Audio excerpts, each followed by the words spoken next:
itu membuat kita dekat sama Allah, SQ-nya kena.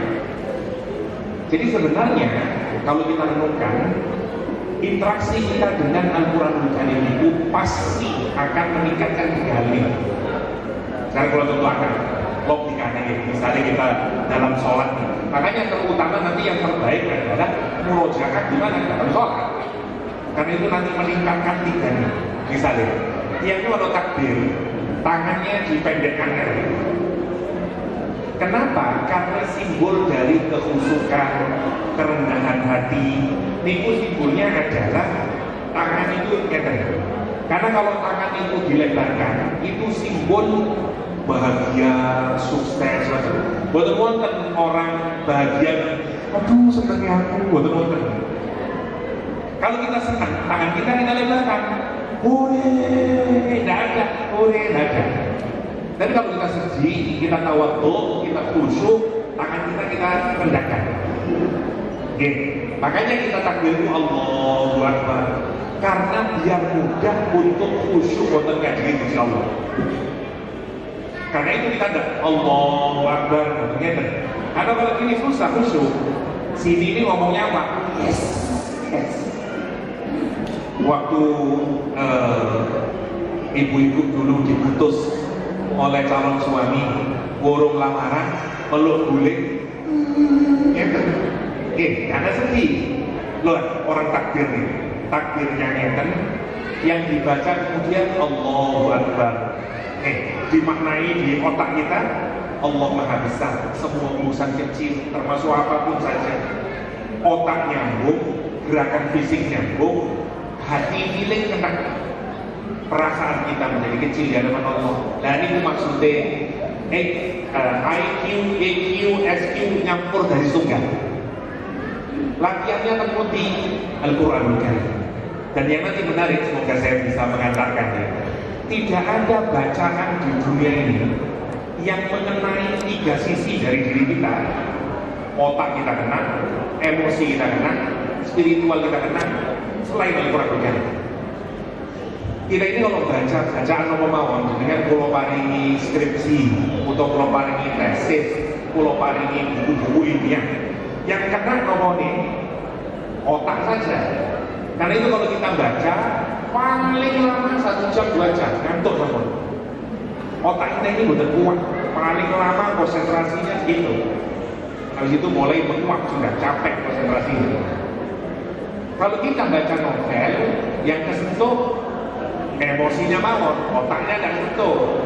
Akhirnya moco ayat-ayat Cina dan ayat-ayat cinta. Niku yang kesentuh emosi saja, otak betul kesentuh. Moco puisi yang kesentuh emosi saja, otak tidak kesentuh. Tapi kalau kita baca Quran, semuanya kesentuh. Masya Allah, ini gue hebatnya Al-Quran. Karena itu terlampau banyak nanti kalau kita lihat. Saya sebelum ke sana, mungkin di akhir saya tunjukin orang-orang hebat di dunia ini yang ternyata makin pintar ketika dia mempelajari Al-Quran. Sebelum ke sana, karena ini kajiannya Pak Erik, saya ingin ngawali dari surah yang paling terkenal kalau kita biasanya membicarakan parenting, yaitu Luqman. Yang pertama, Allah Subhanahu wa Ta'ala mengingatkan kepada kita semuanya bahwa figur yang dijadikan contoh teladan dalam pendidikan itu menarik. Wonten Luqman, wonten Nabi Yakub, wonten Nabi, nanti ya kita lihat itu. Quran itu kalau kita ini mau belajar tentang parenting, yang menarik harus dipelajari semua informasi tentang keparentingan yang ada dalam Al-Quran. Jangan separuh-separuh, karena nanti kesannya tidak jadi utuh. Contoh, jangan cuma belajar dari Luqman, koyo-koyo sing tanggung jawab pendidikan sinten Bapak. Tapi kalau yang menarik, kalau jenengan membaca kisahnya Nabi Musa alaihissalam, yang tanggung jawab pendidikan sinten Ibu. Buat cerita di bapaknya Nabi Musa di Quran, yang bicara ibunya Nabi Musa terus. Menarik. Kenapa Ummu Musa terus? Ummu Musa, Ummu Musa, Ummu Musa. Tidak ada Abu Musa, nggak ada. Yang di sini Luqman ada. Bojone Luqman waktu Al-Quran. Betul-betul. Menarik. Ketika Nabi Ibrahim ngajarin putranya, mulai ini arafil manam, dan seterusnya, kisah ibunya Nabi Ibrahim nggak ada dalam Al-Quran. Tapi nanti di tempat yang lain kita mendapati bagaimana perempuan menjadi pendidik. Makanya dua-duanya harus kita pelajari. Biar kita itu berimbang. Bagaimana menjadi ibu yang baik menurut Al-Quranul Karim, bagaimana menjadi bapak yang baik menurut Al-Quranul Karim. Pada kesempatan kali ini kula boten sedoyo, cuman saya mau sharing nun sewu terhadap surah Luqman.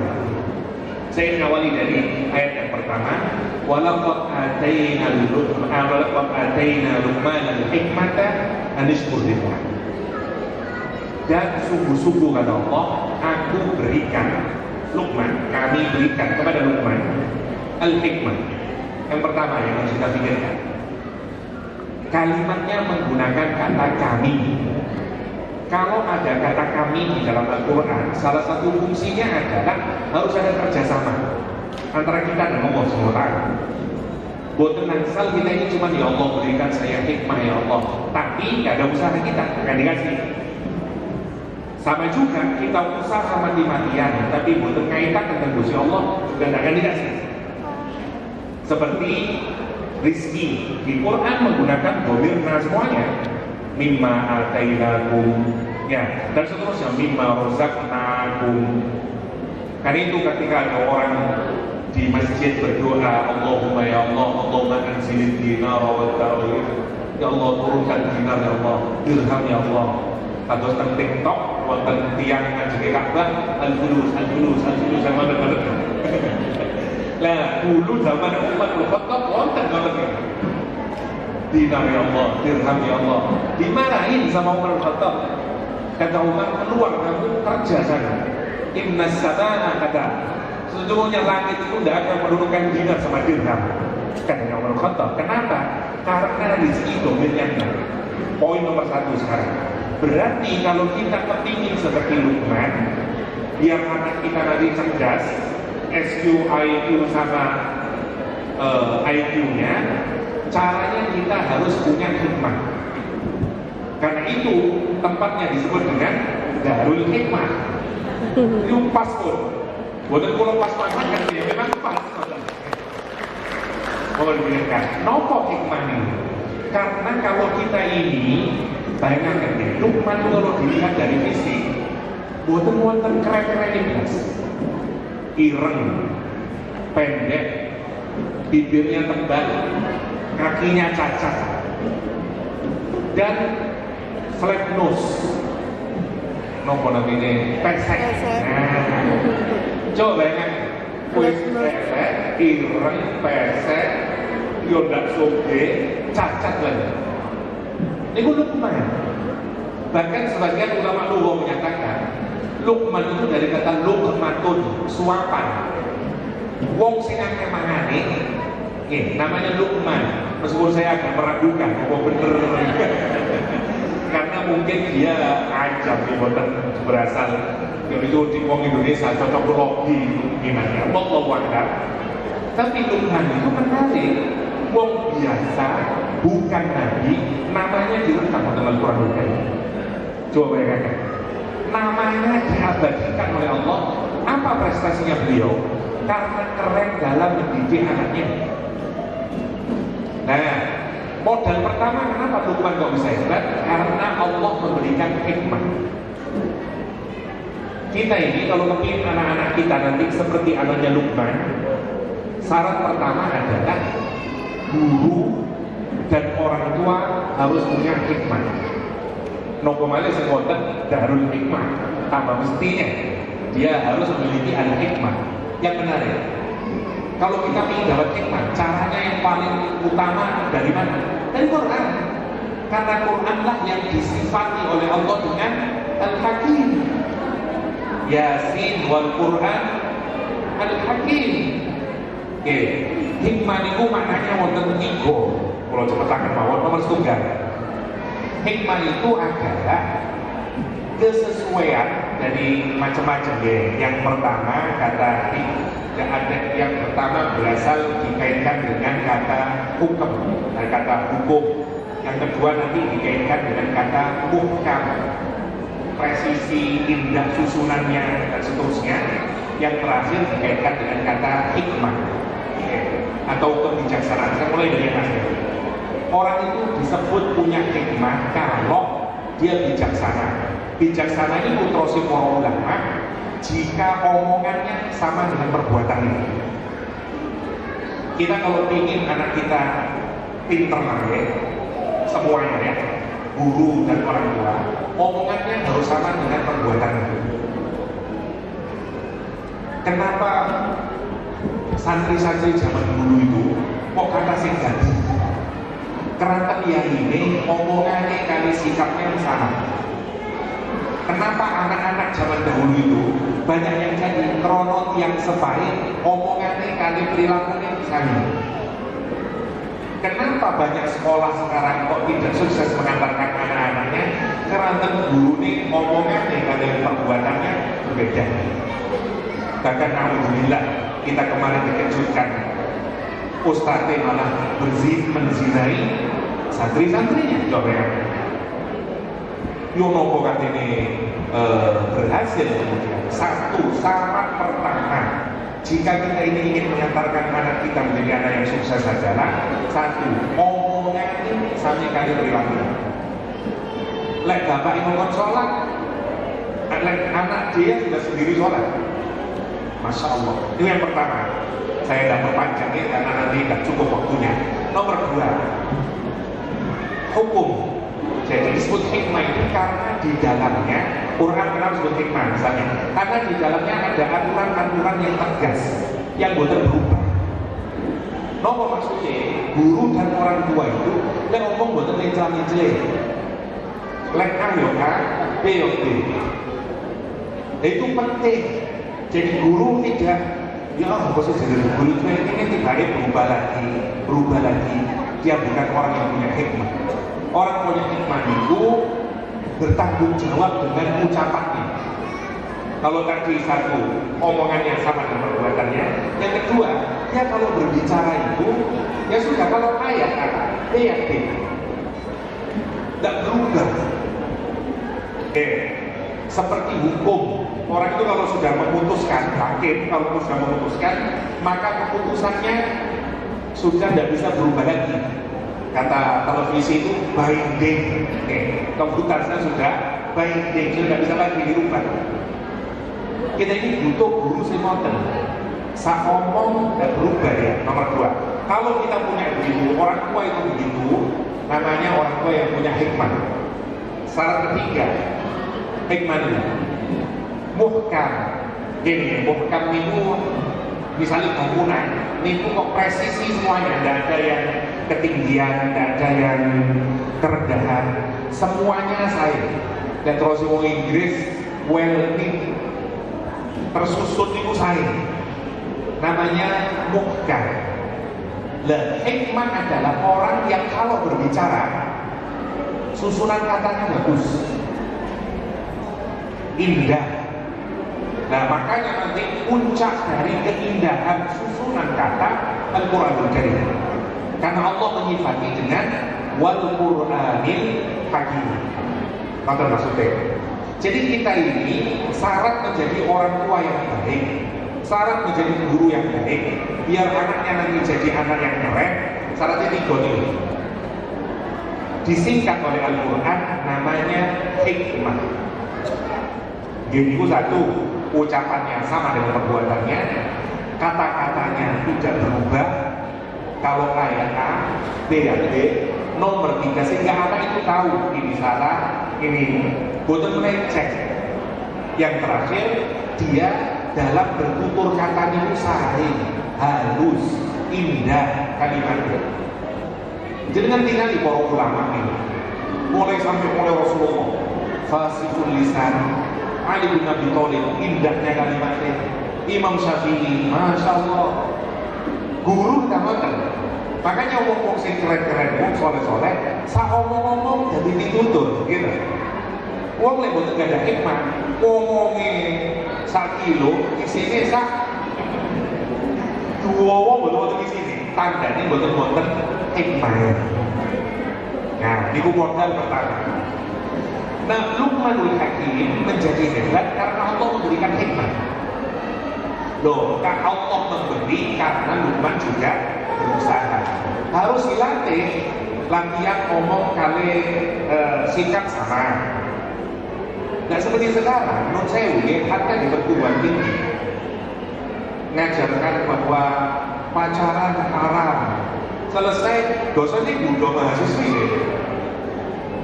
Gimana? Boten-boten hikmah. Padahal budo rumahmu di Indo. Kayak nopo. Kelas ngomong haram. Di luar kelas itu lagi. Omongannya berubah. Masya Allah. Kan itu kita butuhkan. Anak-anak kita kalau ingin menjadi generasi seperti ini, syaratnya ini. Kalau qataina Luqmanal hikmata la anishkur lillah. Yang kedua syaratnya. Ini bisa dibaca sebagai akibat dari diberikannya hikmah atau dibaca dua-duanya. Memang cara nafsiri ngoten. Jadi wonten sing qataina al hikmah sama asyukrulillah. Ada yang mengartikan asyukrulillah ini adalah penjelasan dari hikmah itu sendiri. Terserahlah, buat tempat penting buat kita ya, tapi relevansinya buat pendidikan malah. Yang nomor dua syaratnya adalah syukur kepada Allah. Kalimat ini buatan bersyukur ya. Jadilah pribadi yang bersyukur. Karena kalimatnya perhatikan, anishkur lillah. Buatan ayyaskuro lillah. Jadi kalau bahasa Inggris namanya be grateful, be thankful. Maksudnya jadikan diri kita ini menjadi orang yang bersyukur. Boten kok karena saya dikasih minuman, matur nuwun nggih. Nah, ini namanya ayyaskuro. Tapi lek asykur, nopo lewat harus memaksa saya bersyukur sama Allah. Dan itu penting dimiliki kepribadiannya oleh siapa? Guru dan orang tua. Kalau ingin anaknya kayak Luqman. Nopo maksudnya lah. Kita ini semuanya punya anak, apalagi yang jadi guru. Arek-arek itu macam-macam. Wonten sing cepet kapalane, wonten sing dodol. Sampai kadang-kadang dodol lagi. Wonten sing dedel, dodol sama dodol. Beda-beda. Wonten sing nakal, wonten sing nurut, wonten sing macam-macam. Mulai dari fisik berbeda. Ada orang tua sudah soleh, bapak ibunya soleh, anaknya diparingi autis, anaknya misalnya buta matanya, sedih. Tapi kalau kita kepingin seperti Luqman, tetap positif, mesti bisa. Wah, buat ini satu. Nanti kalau melihat anak kita, misalnya nih, kalau kasih contoh lalis, pulau rumian terfisika, istri pulau rumian teng elektronika, teng ITS. Anak kulo boten sakit matematika, coba yang aneh. Kulo nanti kuliah rumiyin selain tentang tafsir, kulo kuliah tentang fisika udah. Bojo kulo elektronika, apa matematika sedoyo to lho. Yugo kulo boten sakit matematika. SMA ngomong, "Di, saya masuk IPS saja, Bi." Coba ya. Iso. Kulo ngomong ke bojo kulo, "Turun sopo asli." Lagi. Nah, kerja positif. Allah itu makin jadi begini, enggak? Nabi Ibrahim gak ada putra pinten kali, Ishak kali, Ismail. Nabi Ishak karakternya untuk Al-Quran gulaman alim. Kalau gulamin alim, kalau Nabi Ismail gulamin halim. Nabi Ishak winter, Nabi Ismail suwabar, gak beda. Modal pabrik sami ini, pabrik sami, dadine beda. Yang satu Nabi Ishak itu di dalam Al-Quran karakternya bihulamin ali, dikasih anak sing pinter. Kenapa? Karena nanti dia hidup di tengah-tengah Bani Israel. Bani Israel itu pinter-pinter. Allah ngasih modal anak-anak kita itu sesuai dengan rencana Allah nanti ke depan. Sementara Nabi Ismail itu tinggalnya di Arab. Wong Arab itu tidak pati penting hafalan pikiran itu. Paling lebih penting yang ditonjolkan adalah perasaan. Bukan berarti Nabi Ismail bukan jenius, ya, dia pintar.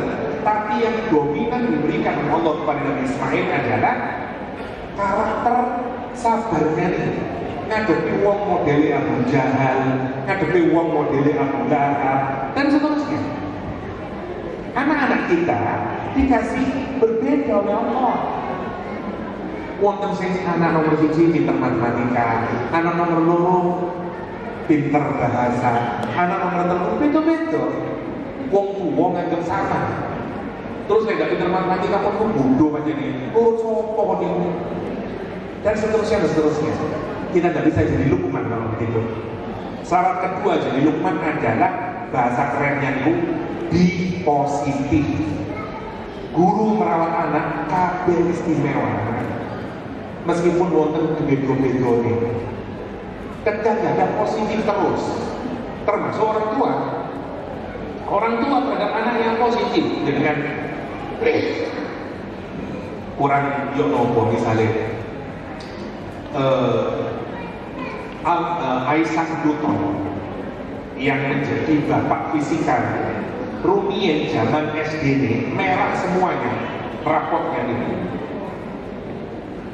Coba Einstein itu kabeh anak bisa ngomong, Einstein masih belum bisa ngomong. Albert Einstein sampai kuliahnya itu bukan kuliah di top seperti kayak sini misalnya PIBS, enggak begitu, enggak diterima dia awal-awal. Lagi mangke, tapi siapa yang yakin anaknya ini baik?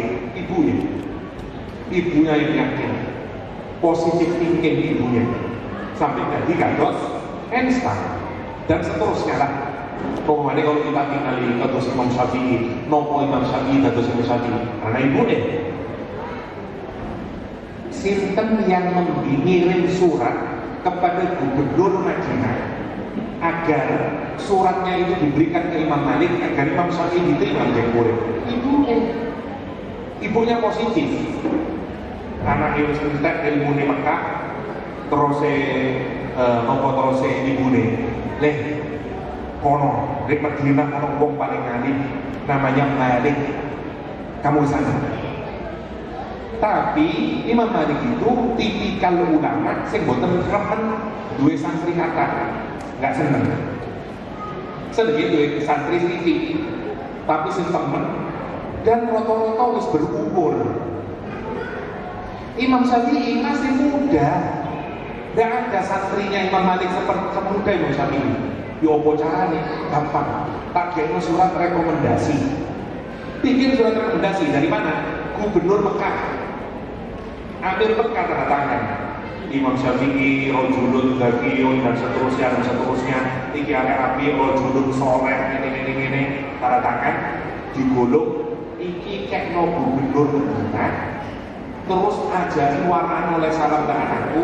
Gubernur Madinah cek ngomong yang Imam Malik. Itu yang terjadi. Semangat ibunya. Meskipun terus disowek-sowek surat dari Imam Malik. Terus Gubernur Madinah yang ngomong, saya itu tidak pernah merasa zina kecuali saya berada di depan rumah pintunya Imam Malik. Karena haibahnya Imam Malik. Tapi nanti begitu dibaca, ada apa? Kata pembantunya, kamu kan sudah tahu, gubernur yang mengatakan, kamu kan sudah tahu kalau kamu mau cari hadis, mau belajar hadis, kamu tahu ngajinya Imam Malik nanti di masjid, pulang sana. Kata guru Madinah, tidak, aku perlu, ini ada surat yang harus saya sampaikan. Masuk lagi pembantunya, baru dibilang, Imam Malik keluar. Ada apa kata Imam Malik? Lihat suratnya, dibaca sama Imam Malik istighfar. Terus Imam Malik, mulai kapan ilmunya Gusti Allah diambil dengan cara rekomendasi ini? Malah Imam Malik disobek malah. Karena tidak begitu caranya. Mosok ngarani wong alim itu rekomendasi bupati. Wong alim, wong soleh itu kan pangeran. Atau minimal, kenapa campur tangan bupati yang urusan alim atau tidak itu? Kalau ijazah dari sesama kiai, mungkin boleh. Ini gubernur, ngampun Imam Malik. Dari Imam Syafi'i maju makin. Baru Imam Syafi'i, ya saya Muhammad bin Syafi'i, baru dia bilang saya memang ini. Tapi dia sebenarnya saya sudah hafal muwatta, saya gini dilihat oleh Imam Malik, baru Imam Malik melihat. Saya melihat sesuatu pada dirimu. Saya melihat Allah memberikan nur pada dirimu. Ya, makanya kemudian terus diterima dan seterusnya. Tapi nopo sikapnya Imam Syafi'i menjadi berhasil karena positif thinking ibunya. Kita ini kalau ingin jadi orang tua yang hebat untuk anak-anak kita adalah satu, hikmah tadi, nomor dua, positif terhadap anak. Buat nopo-nopo, misalnya anakku kalah, ibu sini kalau kelas 4 wis khatam terus anakku sing durung yang selalu. Ya buat nopo-nopo, tetap positif. Didorong, seterusnya, diusahakan. Tapi pun merasa kecewa. Anak masing-masing istimewa. Untuk poin nomor 2. Andiskusillah wa biyastur wa biyastur akhirnya tidak penting itu saya singkatkan mawon, itu modal yang harus dimiliki oleh orang tua. Perlu. Berikutnya, tujuan orang tua ini udah bener. Kita masih belum bicara materi, baru ke anak nanti ya. Lihat, kenapa Maryam itu berhasil menjadi Maryam? Karena sejak awal Hannah ibunya sudah jelas tujuan mengantarkan hidup anaknya. Waktu masih hamil, Hannah itu terus pun bejo tergusi Allah, inni nadartu ma fi batni muharraran. Ya Allah, kula nadar napa sing wonten-wonten kula niki pun lebih betul pulang niki muharraran. Muharrar itu dari kata hurun, bebas. Muharrar orang yang dibebaskan. Dibebaskan saya nopo, saking urusan dunia, anakku kate ini gawe khusus teng Gusti Allah. Keranten nopo? Keranten abane niku lek jaman sakniki nopo? Lek jaman rumiyin nabine wong Bani Israil. Nggih. Imran itu, wah, itu paling alim-alim tiyang. Tapi buatan gak ada yugo lami, akhirnya terus sopo isi ganti. Akhirnya terus gue anakku datang kompon mikir liyo, pikirnya urusan agama dan seterusnya dan seterusnya. Nah ini muharrar. Nah kita ini keten nih. Dopo berarti kalau ngambil jurusan selain agama nanti niku salah Ustaz. Buatan salah. Cuman arahnya jelas, kedah muharrar. Semua orang-orang hebat umat Nabi Zakaria waktu berdoa kepada Allah agar punya anak Yahya, nopo niatnya yarisuni wa yarisu min ali Yaqub. Ya Allah, kula niki putra ya Allah, kula tingali niki ponakan-ponakan anak-anak ini legende sedoyo niki. Boten wonten sing parahan gandeni kula dadi nabi. Ini untuk si Nabi Zakaria pun sepuh umur 90 tahunan, bojone ini sepintu lah 80-90 tahun, dungo tetap jalur anak kayaknya. Dan dungo ini menarik, inna dahu rabbuhu nidaan khafiyah. Nidak itu bengok aslinya, nada itu bengok, khafiyah itu lembut. Ya nopo, jadi kan bengok tapi lembut. Gak menarik kok Quran ini. Mesti nih kalau khafi itu doa, bukan tidak. Da'a ya jauh, itu memanggil tapi bukan keras. Tapi kalau tidak, itu berok. Mesti khafi. Nopo Nomor setunggal, orang itu kalau doa sama Allah niku kedah seperti wong sing berok nang Gusti Allah karepe saking nemene kepingin, tapi karena tahu azab tetap dilembutkan. Mana maksudnya? Nomor setunggal. Nomor kali boten ngoten. Nomor kali itu maknanya Nabi Musa, Nabi Zakaria itu meronta-ronta sebenarnya kepingin punya anak dalam doa itu. Kenapa kok dilembutkan? Karena malu kepada kanan kirinya. Soalnya berumur sangat polo, dengkul pun kotekan. Jangan lagi kali babak pun sangat polo semua. Ya Allah, polo nanti juga ya Allah. Kira-kira jawabnya, Mbah, sadar Mbah, ramungkin Mbah, ramungkin dong. Wes sangat polo. Tapi nopo terusin Nabi Yakub, Nabi Zakaria terus berubah. Ya, tidak pernah kecewa dengan doanya. Masya Allah. Ya. Nah, niatnya punya anak nopo tujuan yang jelas dengan Quran.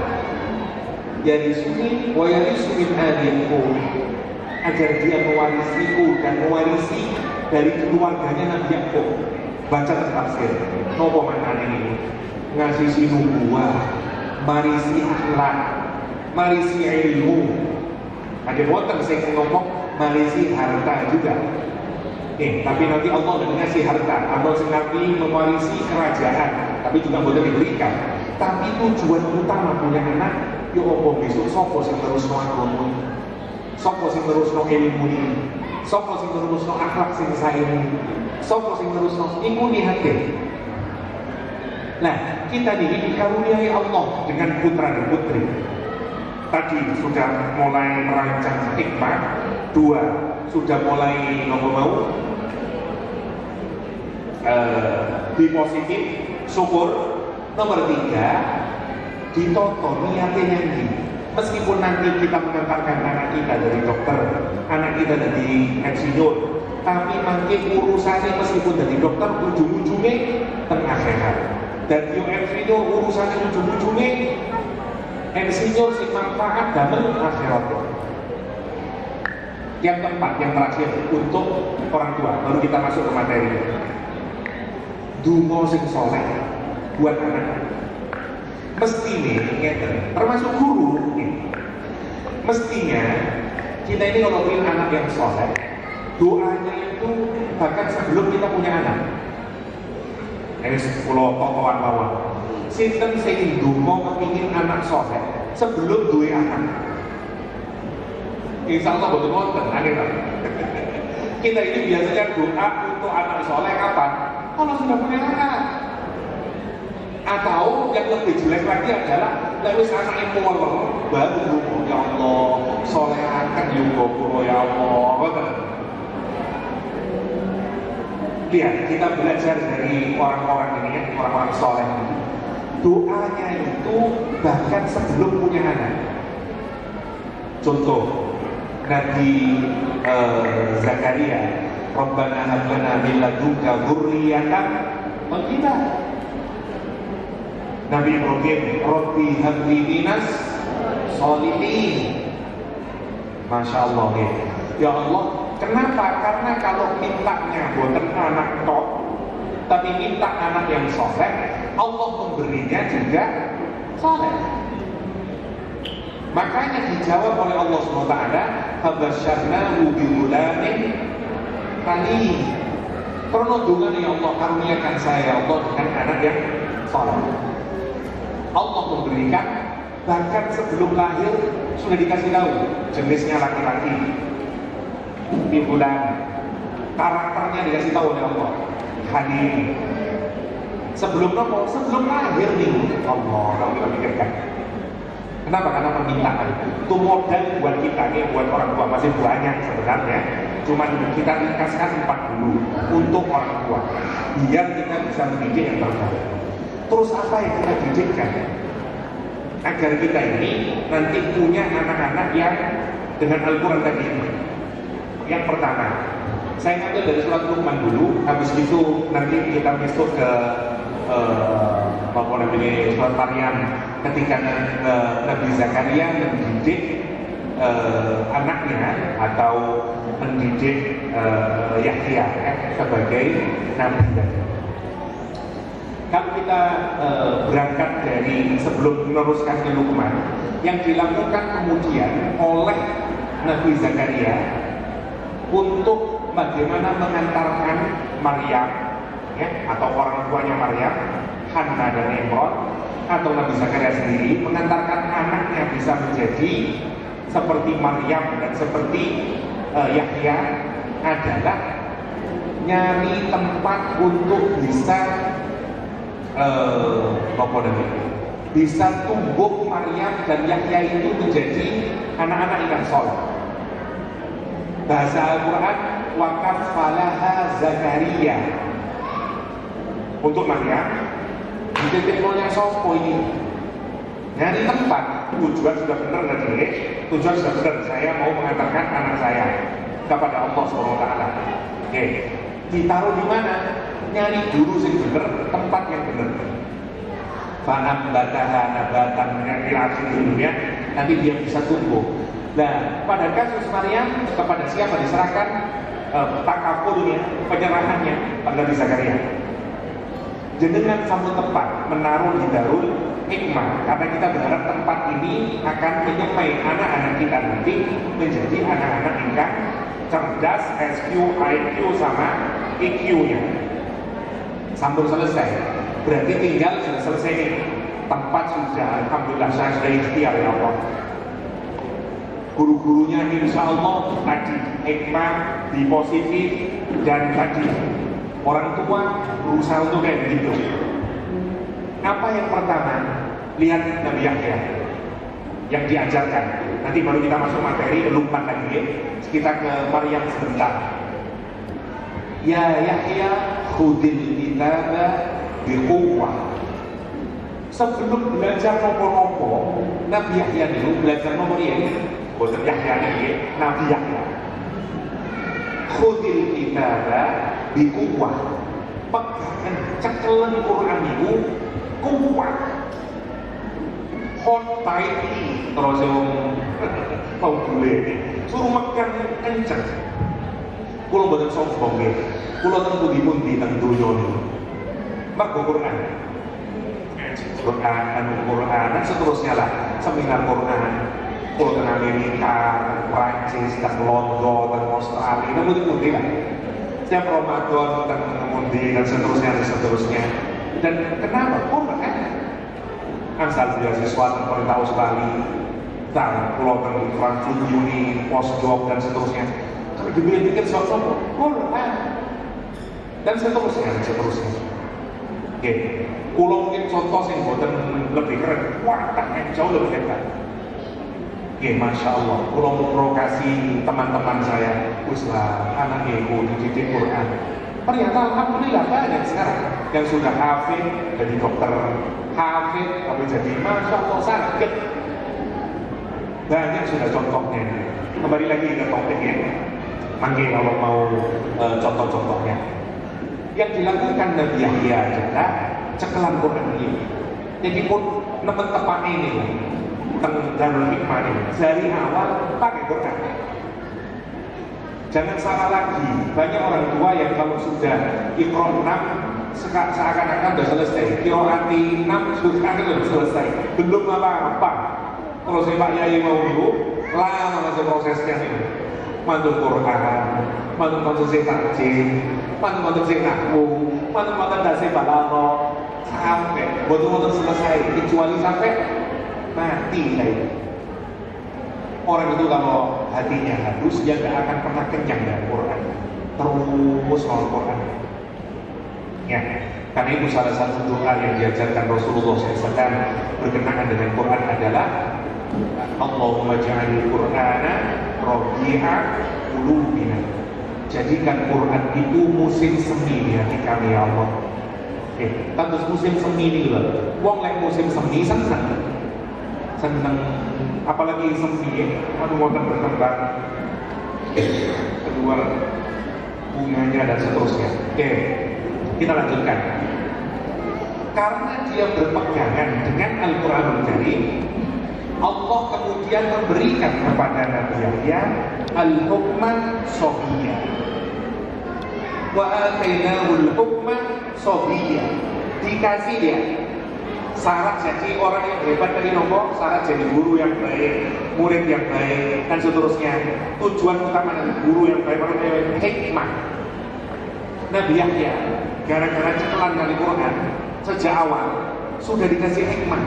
Sejak kapan? Sobiyah. Masih muda udah dikasih oleh Allah. Makanya wong tua oleh kepingin dan angsal hikmah dia gumantung dari Quran. Bukan anak itu yang ngaji dan seterusnya. Guru kalau pengen dapat hikmah Quran. Sekali lagi, kalian tadi diucapkan apa yang dipahami dari Quran, dijalankan ucapannya dan seterusnya. Setelah itu, nopo jadi pendidikan pertama itu Quran. Kalau versi surah Maryam. Matur nonton pendidikan arahkan kemana? Setelah kasih hikmah, baru wahananan min ladunna wa zakat.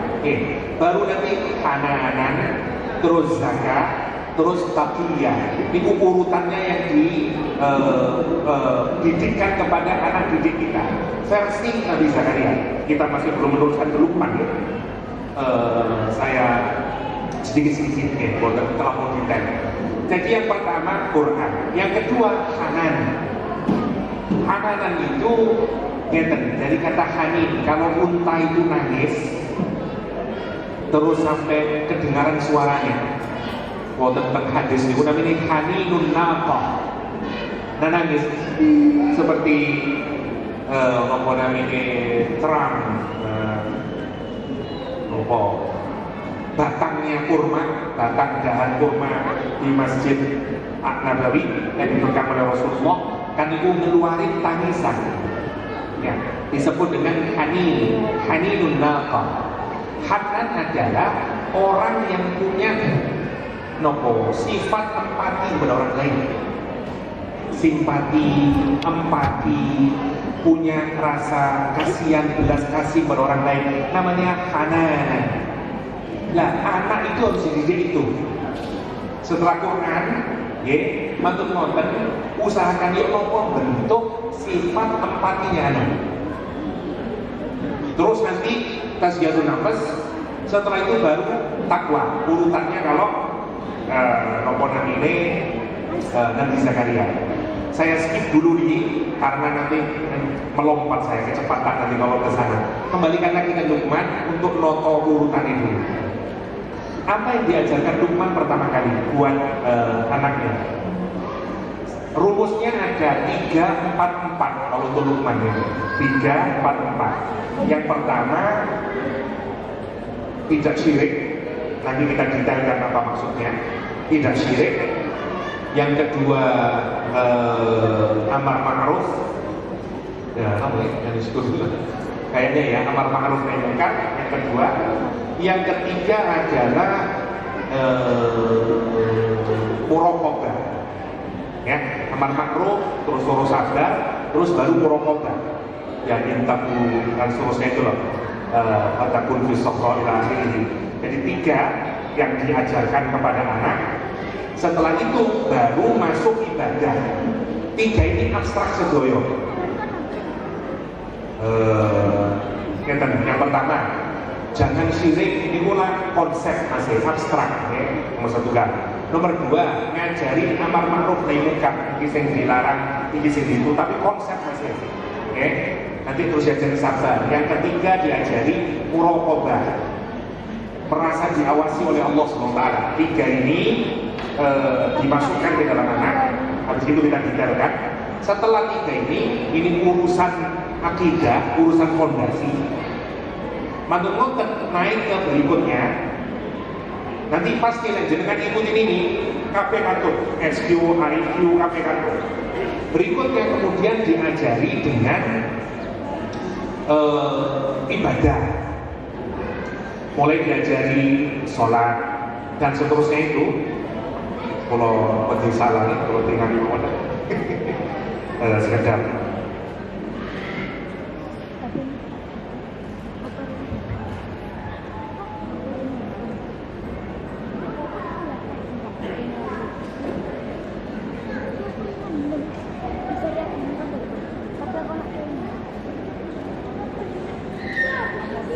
urutannya lebih keliru loh, sekedar. Oke, kalau kita perhatikan di surah Luqman, yang pertama yang diajarkan syirik, itu loh, terus. Yang pertama syirik, yang kedua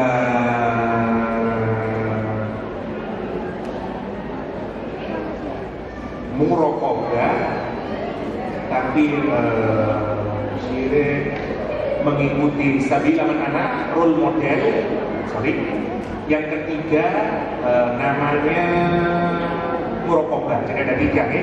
Yang pertama jangan syirik atau saya sederhanakan tauhid. Nomor dua role model. Nomor tiga muraqabah. Habis itu baru amal ibadah. Satu sholat, dua amar ma'ruf nahi munkar, amar ma'ruf, nomor tiga nahi munkar, keempat sabar. Baru masuk ke berikutnya, terjun ke masyarakat sudah ada empat lagi. La tusahhir khaddaka linnas, la tamshi bil ardi maraha, waqsid fi masyik, waqdud min sautik. Ada empat. Oke, mari kita detailkan ya. Jadi 3, 4, 4 pulau pintu lagi. Mari kok pulau pikir-pikir buat nyambung. Tinggal 5 lah. Nomor suka. Ajaran Luqman itu dalam pendidik anak didasari, jadi mangke ngajari akhlak itu paling akhir justru Luqman. Karena akhlak itu wonten papat lain. Akhlak yang berkaitan dengan cara kita menatap orang. La tusahhir khaddaka linnas, cara berjalan, datang syibil al-maraha, cara berbicara, cara berjalan, waqsid fi masyika, terus rendahkan suara waqdud min sautik, innal qarul aswad wa sautul hamir. Jadi mulai cara kita menatap orang, cara kita berjalan, terus cara kita berbicara dan seterusnya, cara kita membawa diri, itu akhlaknya. Pelatihannya, pelatihan fisiknya, karena nanti biar nyangkut semuanya, ada 4: sholat, amar ma'ruf, nahi munkar, sabar. Yang abstrak, fondasinya semuanya ada 3. Nomor tadi tauhid, terus sebelum muraqabah, role model muraqabah. Kita lihat satu-satu. Syirik. Luqman mengajarkan la tusyrik billah inna syirka la dzulmun adzim. Jangan syirik kepada Allah SWT, karena syirik itu sungguh adalah pemboliman yang sangat agung. Apa maksudnya ini? Ngeten. Syirik itu dijelaskan setelah kita diingatkan tentang bersyukur pada Allah Subhanahu wa taala di awal tadi ya, anishkurlillah dan seterusnya itu. Kalau kita ini menyadari bahwa Allah itu yang memberikan nikmat kepada kita, menciptakan kita, ngasih nikmat dan seterusnya, kemudian pribadi kita ini menjadi orang yang bersyukur pada Allah Subhanahu wa taala. Oke? Kalau bersyukur, maka kita akan beribadah kepada Allah Subhanahu wa taala dan tidak menduakan kepada Allah Subhanahu wa taala. Baik. Kalau kita menduakan, namanya syirik. Maksudnya sekarang ini banyak pendidikan melupakan fondasi paling dasar ini, yaitu jangan mensyarikatkan Allah. Tujuannya harus kepada Allah Subhanahu wa taala, sadar siapa saya, sadar saya ini mau kemana, siapa Tuhan saya, dan saya tidak boleh menduakan dia. Problem paling krusial dalam pendidikan hari ini adalah banyak orang-orang pintar, tapi ternyata kenapa korupsi? Kenapa ya orang itu banyak tapi begitu ditanya tentang mau kemana kamu hidup, apa tujuan kamu hidup, nggak tahu dia. Banyak orang yang hebat, tapi dia nggak tahu arah hidupnya. Kenapa? Karena tidak difondasi dengan konsep tadi, la tusyrik billah. Maksudnya pelajaran pertama itu yang harus dimasukkan ke dalam anak adalah jangan syirik. Maksudnya sadari kamu itu siapa, Allah itu siapa, tujuan hidup itu mau kemana ya, sehingga kita tahu bahwa anak itu kita ini menjadi tahu siapa saya, sehingga tugas saya hanya ibadah kepada Allah SWT, saya bersyukur kepada Allah SWT, saya mengabdi kepada Allah SWT dalam apapun saja nanti, termasuk karir saya, jabatan saya, dan seterusnya. Dan saya tidak akan menduakan Allah dengan siapapun, dengan jabatan saya, dengan orientasi saya, dengan kepentingan politik saya, dan seterusnya. Itu yang harus diajarkan pertama kali kepada anak. Kan itu nanti fondasi. Kenapa? Karena kenyataannya banyak orang yang sudah berhasil, tapi karena lemah di sini, bingung dia. Jadi dengan kayak tadi lah, semua orang yang korupsi itu duduk uang sih bodoh-bodoh, wah pintar-pintar semua. Kenapa? Karena tadi pendidikan kita tidak mengarahkan ke sana. Poin nomor 1. Yang kedua, wattabi' sabila man anaba. Ikutilah jalannya orang yang kembali kepada Allah. Maksudnya sih tadi role model. Anak harus dikasih role model, dikasih figur yang dia bisa ikuti jalannya. Siapa yang jadi figur? Satu, tentu mulai dikenalkan siapa yang pertama, dikenalin tentang tokoh-tokoh, biar masuk di otaknya itu. Nabi Muhammad, sirah dikajarkan, para sahabat, semua biar dia itu dia tahu role model. Oh, manusia sing keren nurut koyo Imam Syafi'i itu toh. Iya, isi sekarang pendidikan contoh, anak-anak itu punya role modelnya sendiri-sendiri. Blackpink, Ariel Noah, atau siapa lah, Deddy Corbuzier mungkin. Kalau anak-anak tahu lah, anak-anak muda sekarang. Lihat, orang dulu boten nonton figur idamannya itu, tokoh-tokoh yang dia jadikan role model itu. Ini mau, yono anak-anak kita itu figur idamannya adalah Abdullah bin Mas'ud, Abbad bin Bishair, ya, ahli Quran, Imam Sinten lah, Nafi', Imam Qalun, dan seterusnya. Imam Nafi' setiap ngajinya dari mulutnya keluar bau misik. Murid-muridnya ditanya, ya Imam, nopo jenengan itu setiap ngaji mulang qiraat itu apakah terlebih dahulu pakai minyak misik? Kenapa? Kata Imam Nafi'. Gurunya Imam Malik nih, pasarannya wonten kuburan bakek nih bro. Terus Imam Nafi', enggak, saya sama sekali tidak menyentuh minyak wangi. Terus Imam Nafi', ditanya kenapa? Karena kata Imam Nafi', bagaimana mulut saya tidak keluar? Karena saya ini mimpi membacakan Al-Quran, niku murojaah ini kanjeng Nabi, dan saya berada di depan lesannya Rasulullah SAW. Maka karena saya ini membaca di depan Nabi, setelah saya bangun, tidak tahu kenapa setiap saya baca Quran keluar bau misik. Imam Nafi'. Bayangin kalau anak-anak kita nih, dikasih itu jadi role modelnya dia. Ini role model yang sudah tiada. Kenalkan itu dengan figur-figur. Ya, Masya Allah, kemuliaan orang-orang karena Quran dan seterusnya. Atau dengan yang banyak lah. Kenalkan dia dengan Imam Ghazali, kenalkan dia dengan Ibnu Khaldun, kenalkan dia dengan Khawarizmi, kenalkan dia dan seterusnya. Sehingga anak itu kita ini nggak tahu, kita ini harus tahu identitas kita. Betul. Sopo aku kuasanya. Bebas, aku wong keren. Ada Ibnu Khaldun, ada ini. Nggak kecil kita ini. Nah, itu namanya role model. Atau berikutnya siapa? Orang tua dan guru harus juga jadi role model buat anak-anaknya. Itulah kelebihan pesantren biasanya, karena kiainya menjadi role modelnya. Satu, ngajarin orientasi hidup, tujuan hidup itu kemana, biar tidak syirik. Itu kalau saya tidakkan ya. Ngajarin siapa saya, tujuan hidup saya apa, biar tidak syirik. Semua orang yang syirik salah di dalam mengelola tujuan hidup. Nomor satu, karena itu dia mensyirikkan dengan kepentingan politiknya, dengan macam-macamnya. Yang kedua, role model. Ini semuanya masih abstrak.